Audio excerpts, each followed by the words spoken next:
எனக்கு வந்து இந்த வெஜிடேரியன்ஸ்ட ஒரு பிரச்சனை இல்ல. பட் ஐ ஹேவ் பிரச்சனை by the way you react to the non vegetarian.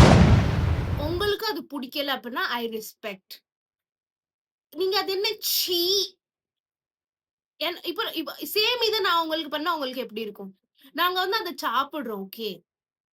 நீங்க வந்து எதனால அந்த ஓவர் ரியாக்ட் பண்றீங்க? எனக்கு வந்து உங்ககிட்ட ஒரு ப்ராப்ளம் இல்ல. உங்களுக்கு பிடிக்கலையா? ஃபைன். நானும் இனிமே அப்படி பண்ணலான்னு இருக்கேன். பட் நீ பண்ணாலும், நான் பண்ணாலும் அப்புறம் வந்து வித்தியாசம் இல்லாம போயிரும் தெரியுமா? என் அம்மா வந்து சின்ன பிள்ளையில இருந்தே ஒரு பழமொழி சொல்லும். அது என்ன பழமொழின்னு இப்ப எனக்கு ஞாபகம் வர மாட்டேக்கே. ஆம்.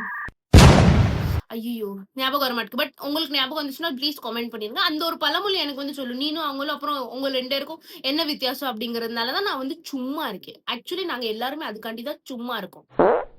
நீங்க வெஜிடேரியன்னா அத உங்களோட வச்சுக்கோங்க. சம்மந்தமே இல்லாம அது எங்களுக்குள்ள திணிக்காதீங்க. நீ எவ்ளோ கெட்டவா?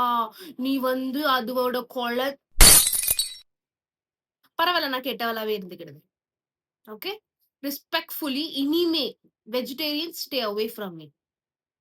உங்களுக்கு பிடிக்கல அப்டின்னா ஸ்டே அவே ஃப்ரம் நான் வெஜிடேரியன்ஸ். அத விட்டுட்டு இந்த சீ நீ வந்து தப்பு பண்ற, நீ வந்து பாவம் பண்ற